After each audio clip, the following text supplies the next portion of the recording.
Tonight on CTV News at 6, the big bill brought by the summer of storms.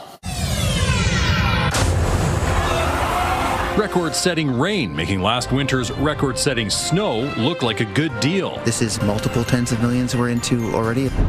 Sherwood Park's problem property, still occupied despite several AHS orders. Heard from the mayor, they're on it. You know, the cops say, we're on it. And winning once again. Blanchard does it! The Edmonton Elks are cruising through their best season in some time. In previous years, we found a way to lose. Now we're finding ways to win, and it's just exciting.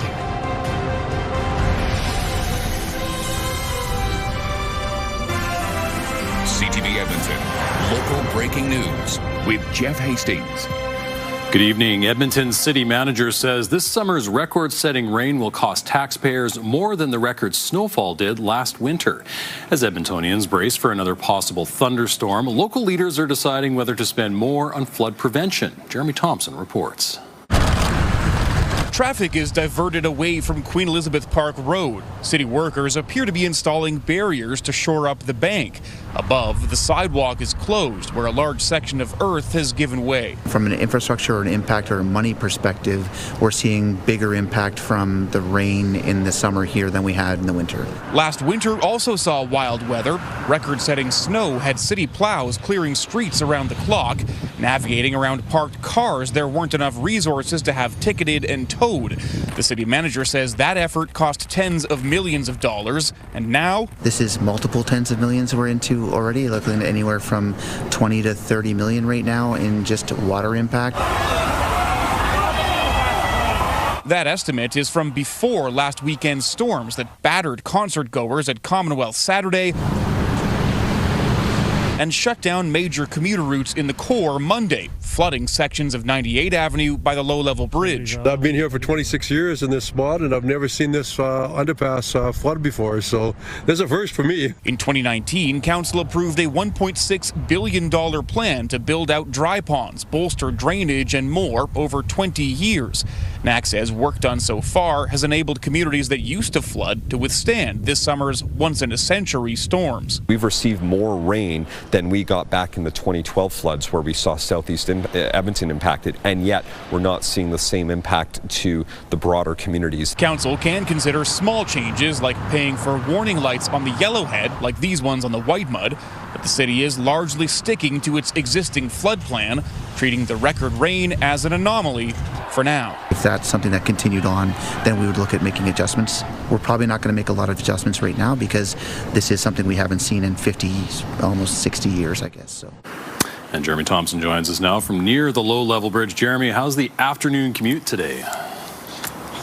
Oh, yeah, Jeff, I mean, you'd never know that 24 hours ago this whole area was underwater. Traffic flowing smoothly. But yeah, that car you saw that was up to its windows in water, that was just below me here. Rush hour is basically over. At this point, there are still a few barriers on some roads around here, like a little east on 98th Ave here. Can't go north on Connors Road right now either. But the city, as I mentioned in the story there, is feeling the impact of this heavy rain. It has submitted a disaster relief claim to the province of Alberta for $26 million in uninsurable losses and damage. And that is just for the month of June. And it sounds like about 30 other communities around Alberta, according to the province, have experienced similar damage and issues. About half of those communities have also submitted disaster relief claims to the province, again, just for the month of June so far. They're expected to submit more claims for July, and who knows what the rest of the summer holds. Jeff? All right, Jeremy, thank you. That's Jeremy Thompson live for us in the River Valley tonight. Okay, let's bring Josh in a little bit early tonight. Josh, that's all anyone's talking about, all this rain. When's the next round coming? Yeah, I mean, all day everybody's been talking about this storm that's coming. And we've tried to say, if the storm comes, I still think it's more likely that we'll get something than nothing. But there's a chance this slides north of the Edmonton area. In this yellow zone, severe thunderstorm watch. Again, important to point out, watch means potential. Most areas within that watch zone will not see severe weather, prepare like you're going to. In the red zones here, you have severe thunderstorm warnings. That's where there is actually severe weather. And then this gray area off to the west and northwest of the Edmonton region, that's a tornado watch. The potential for one or two of these thunderstorms in the next couple of hours to potentially produce a tornado. We have had some broad scale rotation with a couple of these storm cells. No reports of any funnel clouds just yet popping up on these. That storm there has a history of producing potentially tennis ball sized hail. You get a line of really intense storms here where it is just pouring, and you have some sizable hail around Whitecourt, just north of Mayerthorpe, another intense storm cell. You look at the city of Edmonton, we've been under a severe thunderstorm watch for most of the day, but that's kind of fallen apart as it approaches the city. In fact, if you put the lightning on top of it, there's no lightning even coming off of that. So this line here, still a little ways away before pushing through the Edmonton region.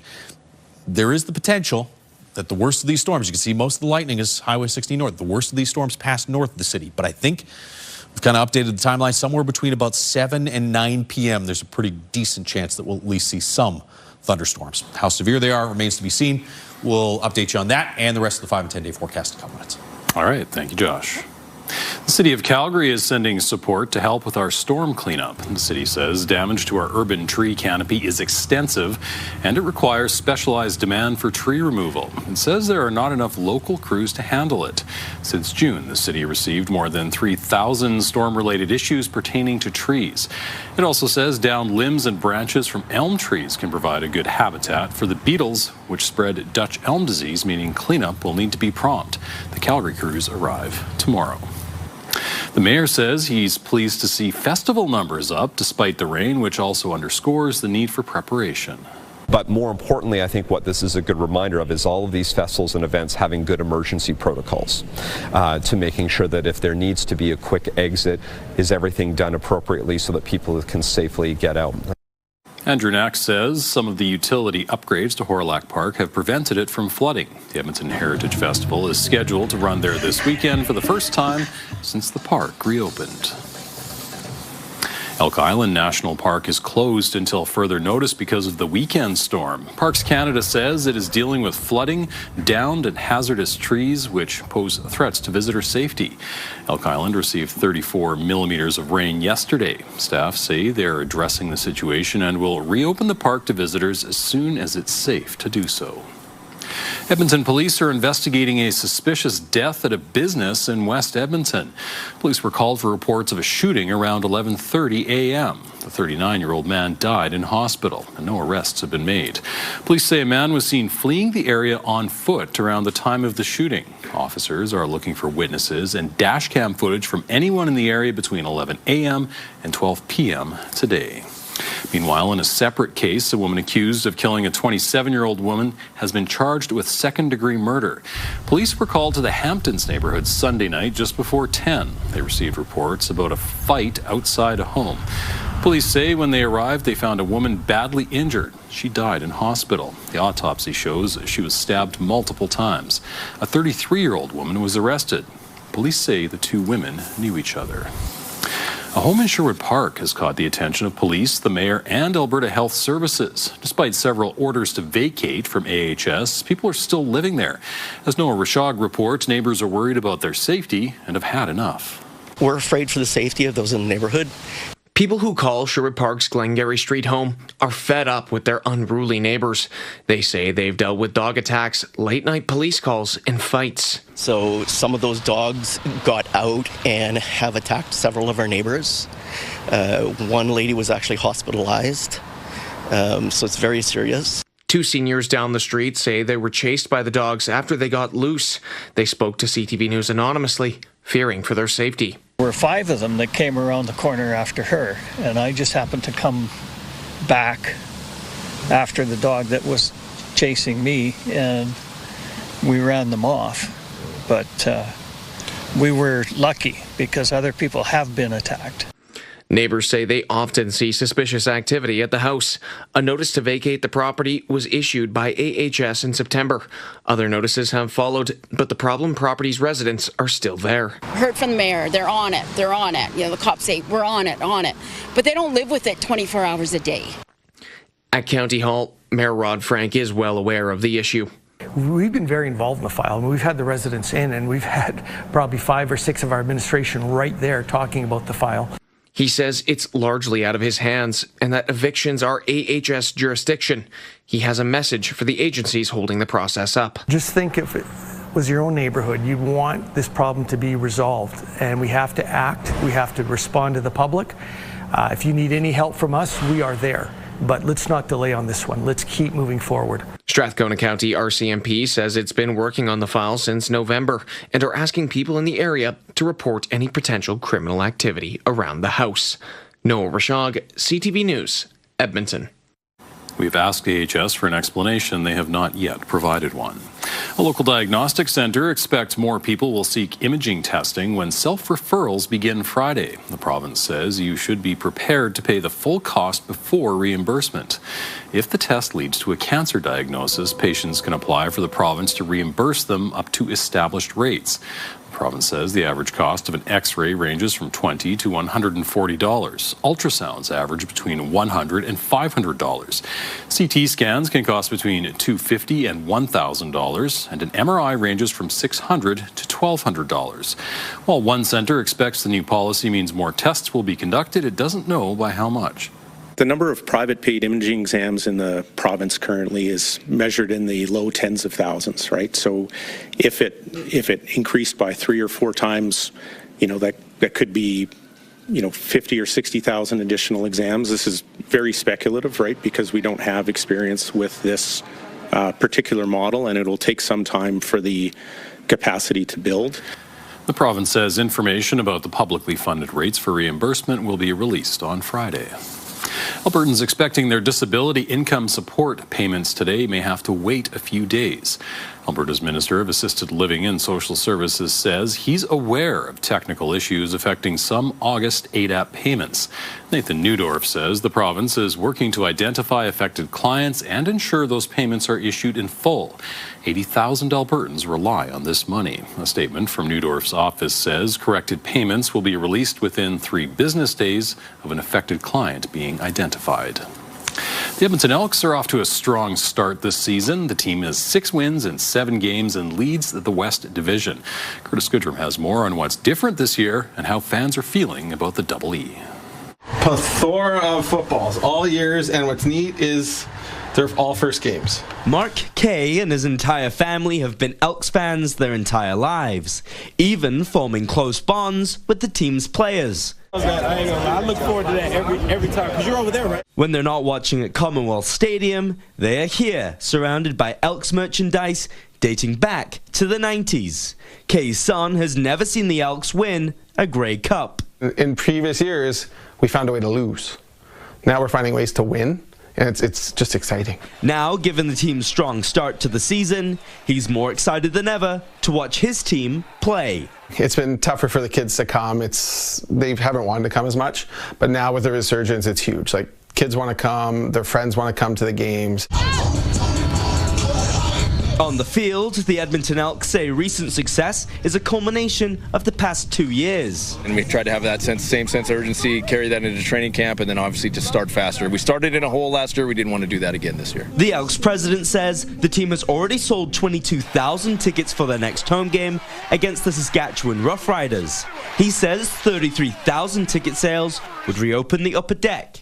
That section of Commonwealth hasn't been open for an Elks game since 2023. It's just such an advantage in this league to have good fans that are going crazy the entire game. So we're looking forward to it. We have a chance to win the Grey Cup, and I'm very happy about this season. Kay and his family have already noticed a difference at the games. Usually it's a yay, yay. Now the crowd's roaring, and he goes, oh, I can feel it in my ears. It's huge. The Edmonton Elks' next game kicks off at Commonwealth Saturday evening at 5. Curtis Goodrum, CTV News, Edmonton. After practice, members of the Elks made a trip to Edmonton's food bank. The Elks are taking part in Purolator's Tackle Hunger campaign. The team sorted donations at the food bank this afternoon. This Saturday, the Elks will be collecting donations for the food bank during their game against the Saskatchewan Roughriders. The team's president hopes every fan will bring something to give. And this is honestly one of the best ways that anyone can give back, because there are people who need this and there are people who desperately need it. And I think when people recognize that and you see the number of volunteers that come here, it's just a wonderful thing for our city. Last year, fans donated enough food to provide 26,000 meals in Edmonton. It's kind of nice today, Josh. Warm and windy. Yeah, gusts have been up around 30, 35 kilometers per hour around the city for the last couple of hours. That is still the case, but we did get into the mid-20s for a daytime high today. 25 currently, and so far, that's where we've topped out. We may get to 26 before this is all said and done with. You can see south of the city, gusts are a little bit stronger, up to about 40, 45 kilometers per hour. 25 and 12 puts us right on par with the average for both the high and the low, and 4 degrees warmer than yesterday when we got to 21. Here's what it looks like outside right now, out ahead of the thunderstorms off to the west and southwest of the city. Yeah, not bad. I mean, if you weren't aware that we are under an orange level severe thunderstorm watch, you'd think, well, things are okay. There is the watch zone through all of the areas in yellow. Most of them a yellow level watch. It's an elevated orange level severe thunderstorm watch for the city of Edmonton, because if those storms come through, given the localized flooding we've had with the last few storms, it is likely that we could see some localized flooding again in parts of the city. Tornado watch in place for the areas in gray. There's where the worst of the storms are. In the red zone, the severe thunderstorm warning zone from just south of High Prairie and west of Slave Lake down through the Whitecourt area, Mayerthorpe region getting hammered. Most of those areas, the biggest threats are large hail and heavy downpours. A couple of spots could be seeing some potentially damaging wind gusts as well. And we'll see. There's been a little bit of rotation, but nothing really strongly indicating any tornadic activity as of just yet. You can see in the last couple of frames there from Drayton Valley south, storms have started to bubble up. So somewhere, I was saying 7 to 10, maybe 8 to 9-ish would be a little more likely here in the Edmonton area if we're going to see some thunderstorms. 14 and sunshine tomorrow morning, and stays sunny all day with a high of about 23 or 24 degrees. Thank you, Josh. Still to come, skin cancer concern. One blistering sunburn during your youth can significantly increase your chances of being diagnosed later in life. To get people using sun protection as melanoma cases rise in Alberta. Also, really boils down to getting people out to the polls. It's the side that shows up on referendum day that will win the vote. New polling on how Albertans feel about separation. Wednesday, we take a look at the elusive northern flying squirrels that are in our area if you can find them, plus sun-kissed and hard to resist. We'll talk to the host of a sexy new show, Temptations Under the Sun, Cypress. Your Morning Edmonton, weekdays. Programming brought to you by James H. Brown Injury Lawyers, the heavy hitters of injury law.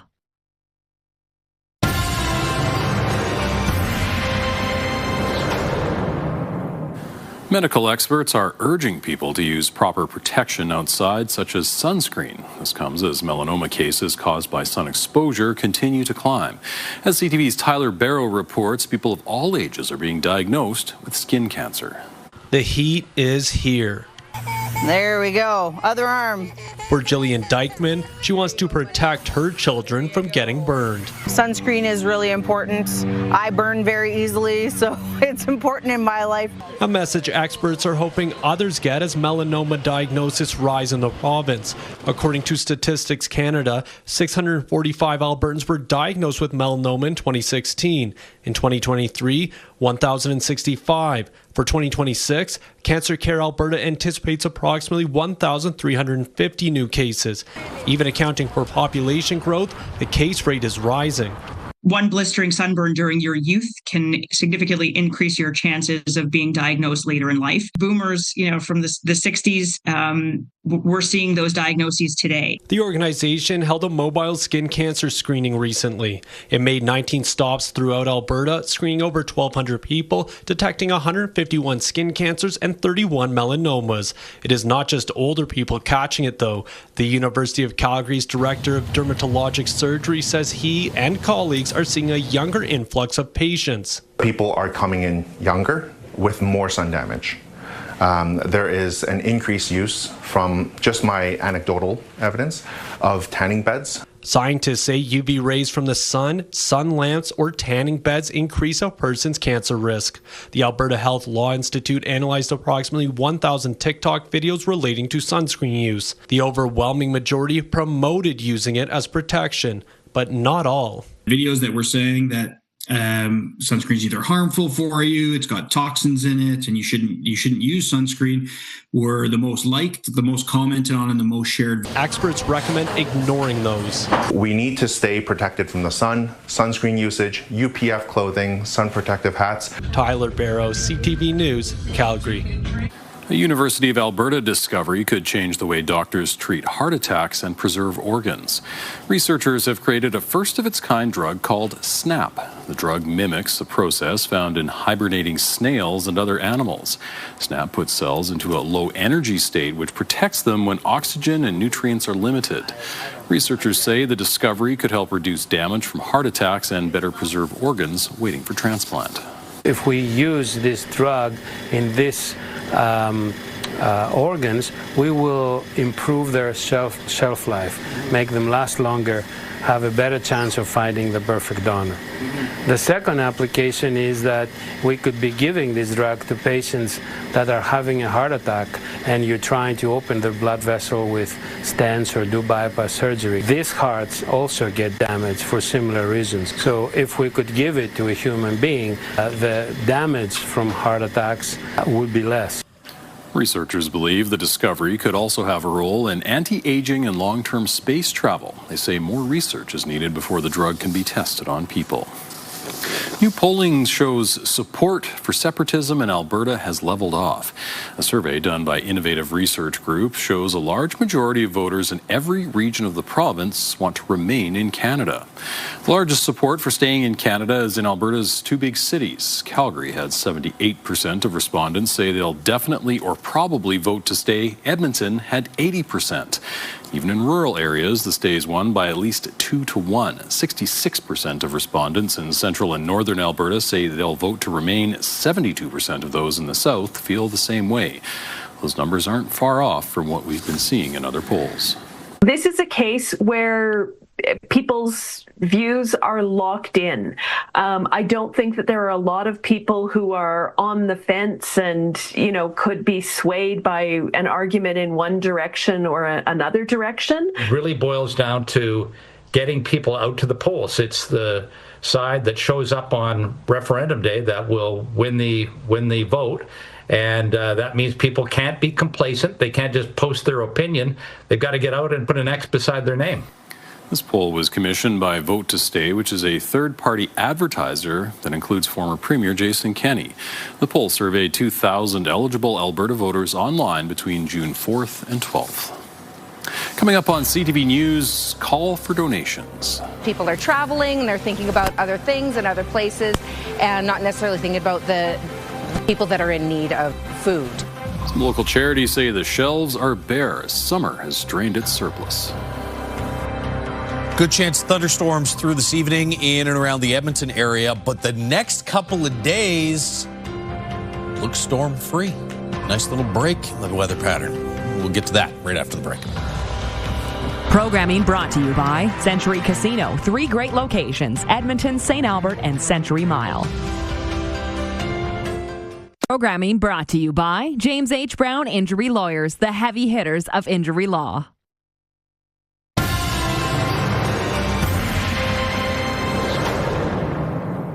Some Edmonton charities are asking people not to forget them as they plan summer holidays. Miriam Valdez-Carletti has more on their donation need and how they're not immune to the city's wild weather. Recent storms have created a wet situation at Santa's anonymous warehouse. Our first thought is worrying about where that water is landing and how far and what is impacting around it. The charity says it's airing out the warehouse to help reduce humidity for the gifts it delivers to children at Christmas. Although no toys were damaged, Santa's Anonymous says it needs to keep everything else mold-free. We've got an abundance of cardboard boxes in here, and those need to be in good shape so we can send them out to stores.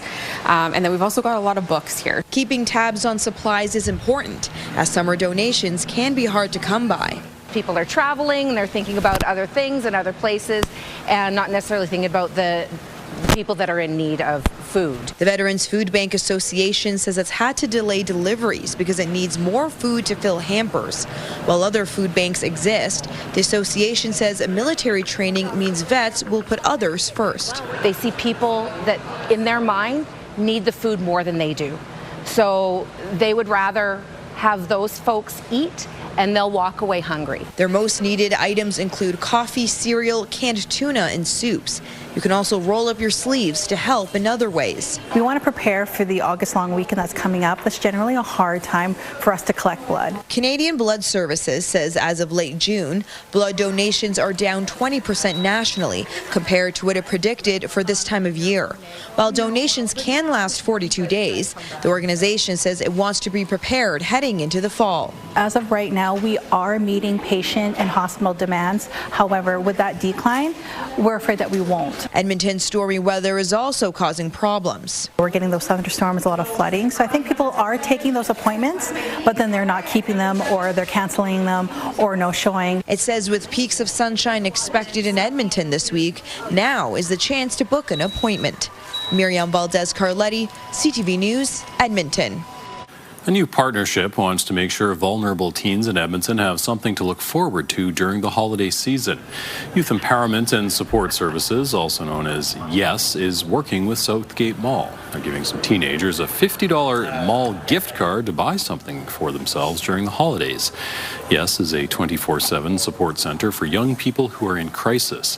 YES says it's important for their clients to be able to make their own decisions. During the holiday season, they feel seen, they feel belonged, and this investment that Southgate Center is doing in the lives of the youth in our community is so important. It gives dignity, opportunity for the individual to choose what they want to get for the holiday season. Donations to YES will be matched by Dow Canada up to $55,000 until the end of the month. So a lot of people looking west right now, watching for a storm, and also looking ahead to tomorrow and the next few days of great weather. Yeah, I mean, there's a slight chance late Thursday night. You may see hit and miss shower. I really think Wednesday, Thursday, Friday look pretty dry. Finally, there's what it looks like outside right now. I guess the only downside to that is that if you were hoping to set the record for monthly rainfall, tonight's kind of your only chance. If we don't get 20+ millimeters before tonight's done, I don't know that we're going to break the record. River Valley Skycam, 25 degrees right now, but it feels like 30 once you factor in the humidity. There are the storms from southwest to Edmonton all the way north, and a lot of the most severe storms are going to pass, it looks like, north of the Edmonton area. It's likely we'll see some thunderstorms. Whether or not they're severe as they hit the city remains to be seen.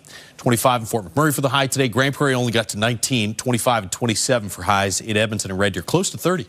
In Coronation, up to 34 in Medicine Hat. You have the heat warning in effect for the areas in pink across the south. Severe thunderstorm watch, again, potential. I think the back edge of this you could probably cancel as far as that watch is concerned. The red zones, that's where you do actually have severe thunderstorms right now. And this is actually, you can see the orange outline here around Slave Lake, just off to the southwest. That's an orange level severe thunderstorm warning. Potentially tennis ball sized hail coming off a couple of these clusters here, west and southwest of Slave Lake. As you move further south, you also have some sizable hail just off to the southwest of Barrhead in the Mayor Thorpe area, and then at least heavy rain and probably some pretty significant hail coming off of that line of storms. And I think on the leading edge of it, you likely have some really strong wind gusts as well. You can see still a long ways away from Edmonton. So this is at least 70 kilometers west of the city. So somewhere 8, 9 p.m. would be the most likely time frame. We'll see what happens to that storm as it approaches the Edmonton area. And then you see these ones here. Look, there's been some rotation with a couple of these storms, so we continue to watch that, and that tornado watch remains in effect, especially for areas northwest of Edmonton as we head through this evening. That's where the bulk of the severe weather will be, somewhere in that 7 to 9 p.m. range. But as we said, probably more like about 8 or 9 p.m. for Edmonton, and then areas further to the northeast, more like a late evening or overnight risk. For us in Edmonton, once you get to about 11 p.m. midnight, skies start to clear, and it looks like we'll see mainly sunny skies tomorrow. Chance of some showers and thunderstorms scattered across the north, But here in the city, bit of a break. 23 in Fort McMurray right now. It's 27 in Red Deer, 18 in Grand Prairie, and 25 here in downtown Edmonton. Once you factor in the humidity, though, this is one of the reasons we're concerned about these storms as they approach. There's lots of energy. There's a lot of juice in the air. 30 is what it feels like with the humidity as dew points are in the mid-teens right now. We'll see the actual temperature slip to the mid-teens tomorrow morning. After that, risk of storms tonight. Skies clear out overnight, and we stay nice and sunny with about 24 or 25 for a daytime high Wednesday and Thursday again. I wouldn't bank on this. Probably doesn't happen. Should be dry for most of Wednesday, Thursday, Friday, if not all of those 3 days. Then a chance of some storms Saturday night and showers in the forecast Sunday. Thanks, Josh. Still ahead on CTV News at 6, bail denied for a Canadian student accused of spying. Who NATO Security Services believes she may have been working for, and I heard a big crack and I saw this limb go into the garage, and I headed down to the basement with my kitty, and when I come up, it's like a war zone here. Tornado devastation in Wisconsin. Stay with us.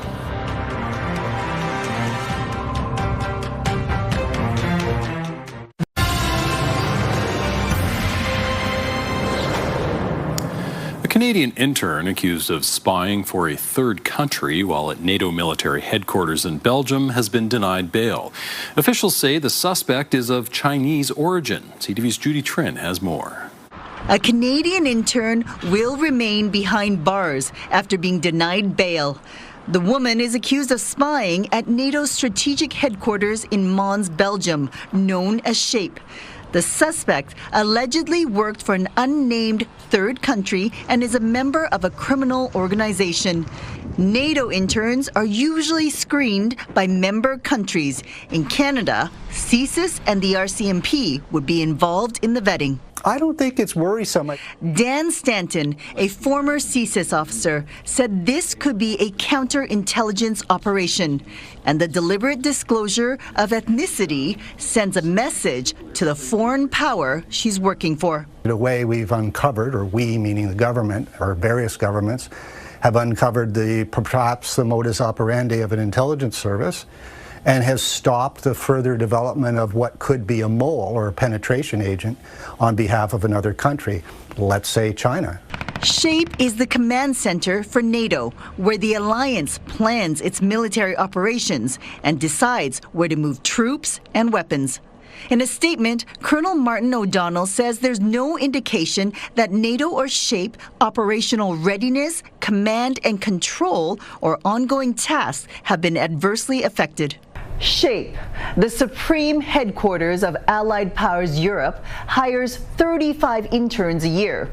Now that the Canadian woman and alleged spy has been denied bail, she'll have the opportunity to appeal. Judy Trin, CTV News, Ottawa. Ukrainian President Volodymyr Zelensky met with President Trump this morning at the White House. Zelensky described it as a good meeting and shared these photos online. The discussion focused on licensing Ukraine to produce U.S. Patriot missile interceptors and how to reinvigorate peace talks with Russia. As Canada's Minister of International Trade arrives in Washington for more CUSMA talks, the U.S. president is telling Fox News he doesn't care about updating the trade pact with Canada and Mexico, and that he'd rather be independent. CTV's Rachel Aiello reports. So the USMCA, are you looking to update that? I don't care. I mean, I don't really want to. U.S. President Donald Trump made it clear today he doesn't really want to renegotiate the trilateral trade pact known on this side of the border as CUSMA. I'd rather be independent. Here's the thing. Mexico and Canada need us. We don't need them. The deal is important for them. It's not important for us. This declaration prompting new questions about Canada's ability to get a good deal. We haven't seen the intensity that a government that is focused on its interests should be bringing to our own North American contact. Canada-U.S. Trade Minister Dominic LeBlanc and this country's chief trade negotiator are heading back down to D.C. this week for meetings. And this longtime Canada-U.S. relations expert says Trump's latest comments show that this country should be treating this trade war like a war. It's not because you wish to exacerbate the trade war with tit-for-tat retaliation. That's not working.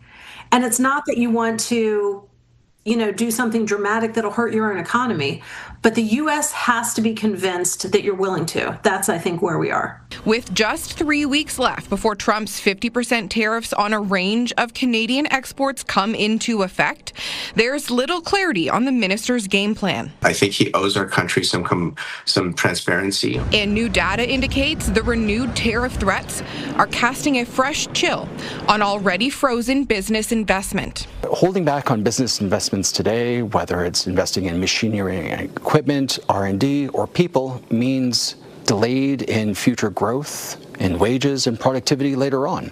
And so with all this uncertainty, it's really starting to affect our long-term competitiveness. LeBlanc's office confirmed to us this afternoon that the minister is now in D.C., but still won't say how long he plans to be there. Asked to respond to Trump's latest salvo and if it hurts their chances of getting a deal, the minister's spokesperson said, quote, "We will not comment on that." Rachel Aiello, CTV News, Ottawa. Dozens of people are injured or missing after a powerful earthquake struck Japan. Dozens are feared trapped inside a shopping mall that was heavily damaged by an explosion in the aftermath of the quake. The quake, which was measured at a magnitude 7.1, also badly damaged a number of roads and bridges. Hundreds of soldiers have been deployed to help with rescue efforts as aftershocks continue to rattle the region. Roughly 300,000 people were told to go to evacuation centers. And they are assessing the damage from yesterday's tornado northwest of Milwaukee, Wisconsin. There are no reports of serious injuries, but the twister packed a punch. I heard a big crack, and I saw this limb go into the garage. And I headed down to the basement with my kitty. And when I come up, it's like a war zone here. The estimated EF3 tornado ripped roofs off homes and flipped vehicles in one neighborhood. Some homes were reduced to just their outer walls. This afternoon, tens of thousands of homes and businesses were still without power. At one point, more than 120,000 were in the dark. Coming up, the Prime Minister in Alberta. The feds and province are expecting to make a housing announcement. Also, the Southern Alberta County is putting a temporary pause on data center development.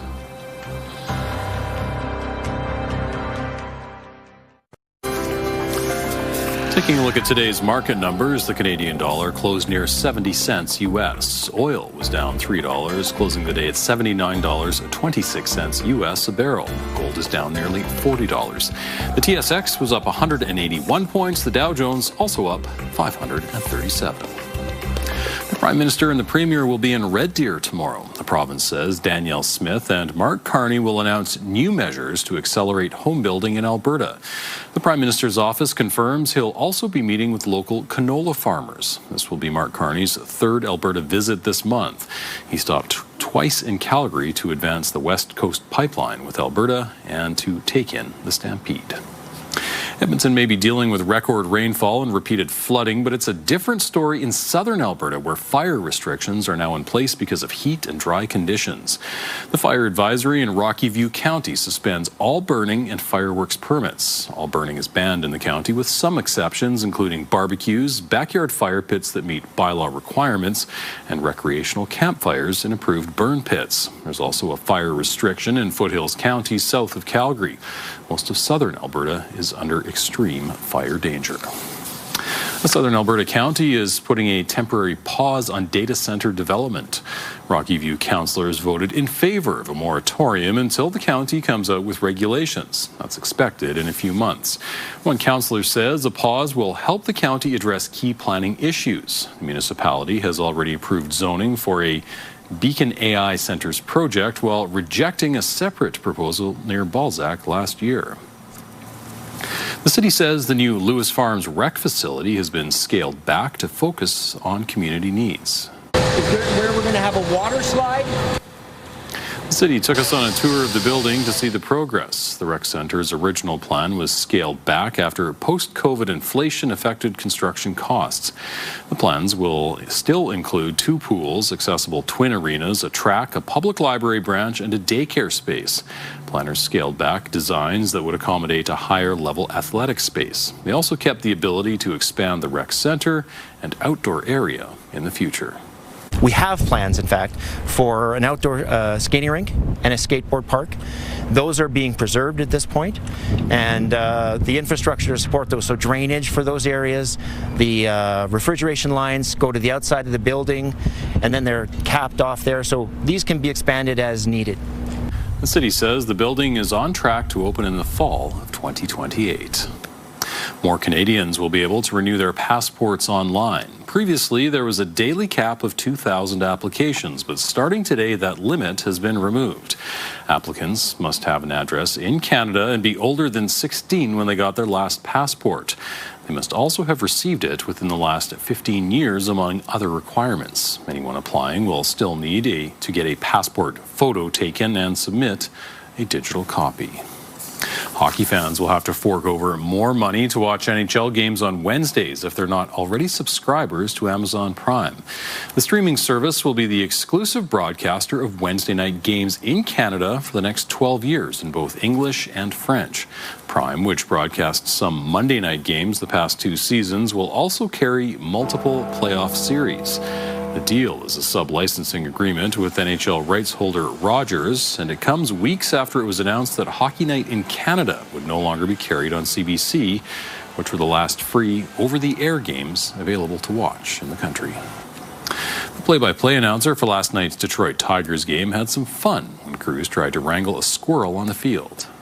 The chase for the squirrel is on, and the squirrel is in the corner, and the squirrel is still eluding an entire horde of grounds crew members. And the squirrel's free once again. Hemmed in? No, I won't be hemmed in. And hops through the towel. And hops through another towel. The force field is activated. Towels can't stop him, or maybe they can. Tigers say the squirrel was eventually released unharmed outside the stadium.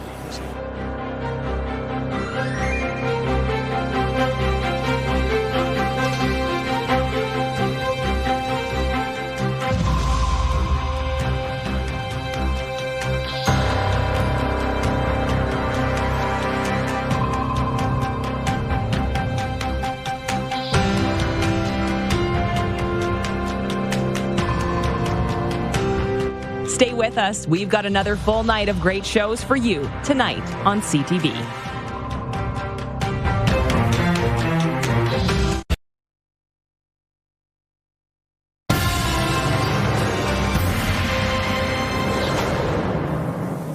A Calgary Chinese summer camp has brought in instructors from China to make the experience even more immersive. The instructors are from a Harbin University and are focusing on 5 courses for the 6 to 12-year-olds. They're teaching calligraphy, music, paper cutting, the dragon dance, and martial arts.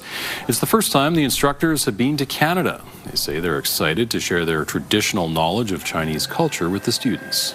This is all the first time for us to do it. This is great for the program, and also all the students no need to pay anything. They're free from 9 o'clock to 5 o'clock for the whole day camp. More than 150 students are enrolled in the summer camp.